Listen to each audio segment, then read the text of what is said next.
Powered by the Montana Television Network. This is the 10 o'clock news on Q2, Montana's news leader. Good evening and thanks for joining us tonight. I'm Russ Riesinger. One man is behind bars and a Billings police officer on administrative leave after a nerve-wracking incident overnight. The officer suffered minor injuries in a scuffle with the suspect and even fired a shot at him after the suspect allegedly pulled a gun. The bullet did not hit him. Police arrested the suspect late this afternoon. 31-year-old Corey Simon was taken into custody on Industrial Avenue. Tonight, he's being held at the Yellowstone County Detention Facility for obstructing, resisting, and felony assault on a peace officer. He has minor injuries.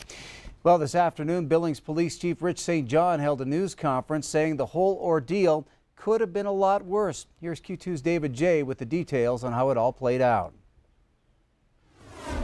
The suspect, when he took off running, went up this trail here. The ditch bank is up the top of the altercation, and gunshot took place in this area right here. Suspect made it to the top and ended up fleeing the area east. Chief Rich St. John chose the location 12th Street North and North 22nd Street near the big ditch where an officer tried to arrest a suspect. We have an individual that has demonstrated the propensity to pull a handgun on a police officer. We're on 11th Avenue North and North 27th Street. The search ended up going in that direction across 27th, but everything started here at the Cenex station with a report of an abandoned motorcycle. The caller said that the male had arrived on a Harley-Davidson motorcycle and made a comment that the bike was not his and that it was borrowed. The male then walked off, leaving the bike in the parking lot, which prompted the phone call. Other officers, including Officer Brett Hildy, searched for a suspect. As Officer Hildy deployed his taser, he saw the subject pull a semi-automatic handgun from his waistband and pull the slide back, essentially preparing it to be fired. Officer Hildy abandoned his taser. Fearing for his safety, Officer Hildy fired one round. The chief says a patrol car camera picked up the fight between the officer and the suspect. It is unfortunate.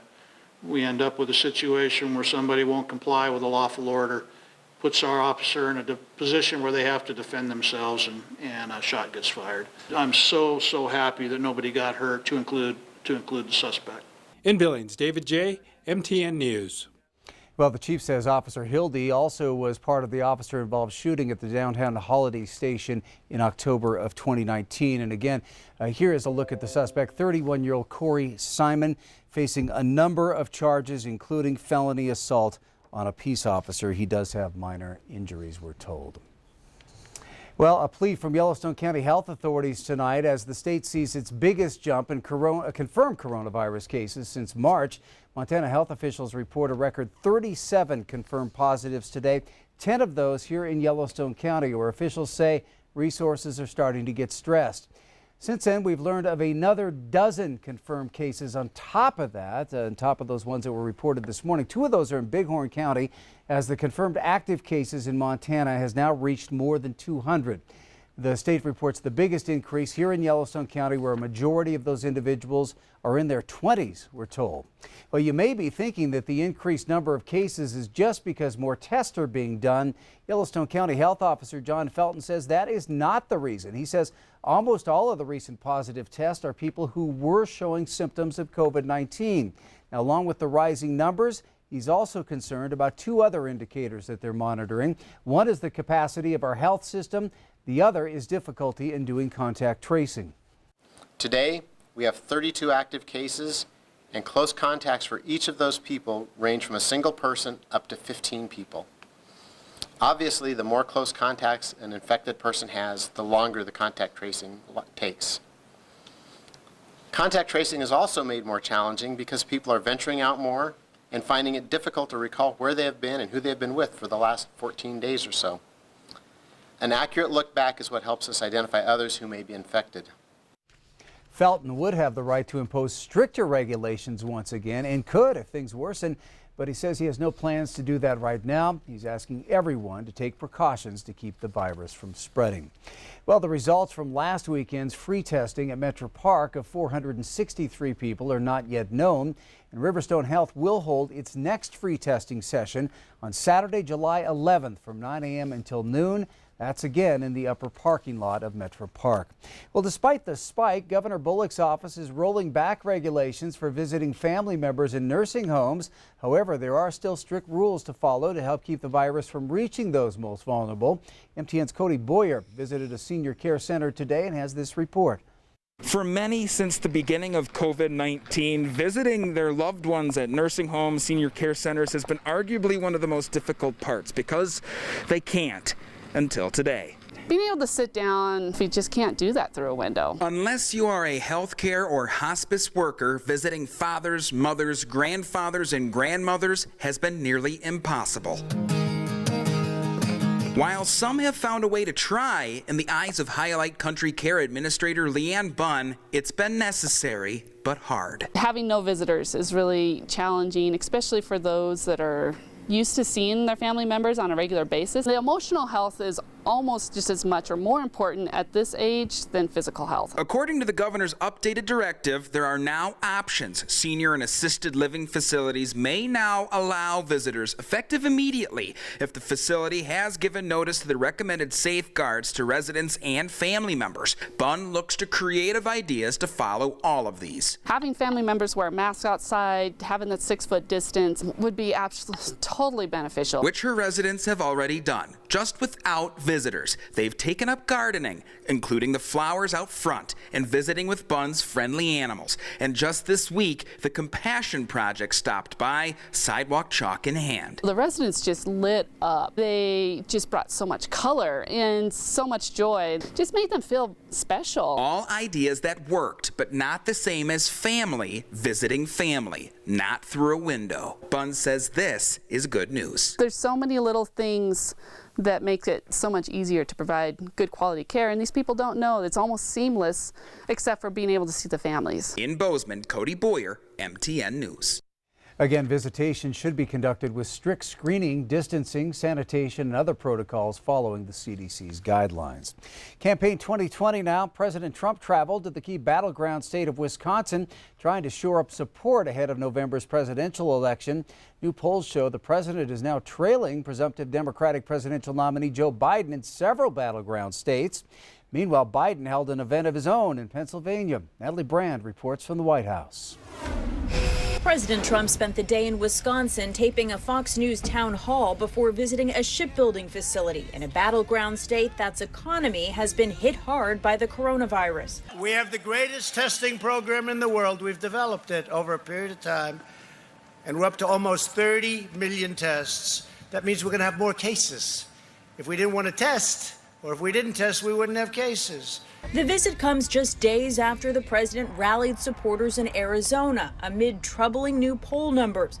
According to a New York Times Siena College survey released Thursday, President Trump is now trailing presumptive Democratic presidential nominee Joe Biden among registered voters in 6 battleground states he carried in 2016. If I have the honor of being president, I promise you I will lead. Former Vice President Joe Biden was back on the campaign trail Thursday, hosting a small event focused on health care. He also took aim at President Trump and his handling of COVID-19. All his whining and self-pity. Well, this pandemic didn't happen to him. It happened to all of us. With the general election just 4 months away, the president has ramped up travel to battleground states in an effort to shore up support from voters who helped him win in 2016. CBS News has also learned the Republican National Committee is still planning for an in-person full-scale event in Jacksonville, Florida. Earlier this month, the RNC announced they would move convention speeches and festivities from Charlotte, North Carolina, after a disagreement with the governor over how many people could attend. Organizers of the Democratic National Convention in Milwaukee this week announced most of its convention business will be held virtually. But former Vice President Biden will still travel there to accept his party's nomination in person. Natalie Brand, CBS News, the White House. And staff that attended President Trump's Tulsa event over the weekend are working remotely as a precaution and will be tested for the coronavirus before returning to the office. All right, turning to Chief Forecaster Bob McGuire. And Bob, we're going to be turning that heat back up tomorrow, and I guess that's probably going to increase our chances of thunderstorms. Eventually it will be. Let me show you what's happening out there tonight. We had some spotty showers and thunderstorms. Those that did get the rain, in some cases got some very heavy rain. Over there by Joliet, they had 1.67 inches of rain in about a half-hour period today. So it was a big old downpour there. You can see the showers tonight as we look at the 3D Doppler radar. That stuff is going into Wyoming, and it's all starting to fall apart. And so let me show you. Tomorrow, this is what we're looking at. The rest of the night, generally dry conditions. Friday, mostly sunny skies across the entire two-state area. And then on into Saturday, looks like the same thing. Mostly sunny skies moving in until sometime later on that evening. Could see a band of showers moving from the southwest, kind of doing an end run around Billings. Could bring us some spotty showers then. But temperatures are 88 degrees on Friday, 92 on Saturday. Then a new cold front moves through and cools us back down into the 60s and 70s most of next week. Russ? All right, thank you, Bob. We now know the names of 3 victims from 2 fatal crashes that happened in Bighorn County, one of those involving a Billings woman. On Tuesday afternoon, 32-year-old JoLynn Prettyman from Billings died when her vehicle rolled on Highway 91. Prettyman, who was not wearing a seatbelt, was ejected and pronounced dead at the scene. And 41-year-old Melanie DeCrane and 44-year-old Daryl Lefthand were the 2 pedestrians killed on Highway 451 near Wyola just after midnight on Tuesday. The husband and wife were struck by a 19-year-old driver from Sundance, Wyoming, who said he didn't see them. Well, with the summer season always comes a rise in fatal car and motorcycle accidents, it seems, and not only throughout Montana, but within Billings as well. Trooper and traffic homicide investigator Aaron Freivald says that increase is due to nicer weather and more visitors. He says most of the fatal accidents he's seen are on the highway due to higher speeds.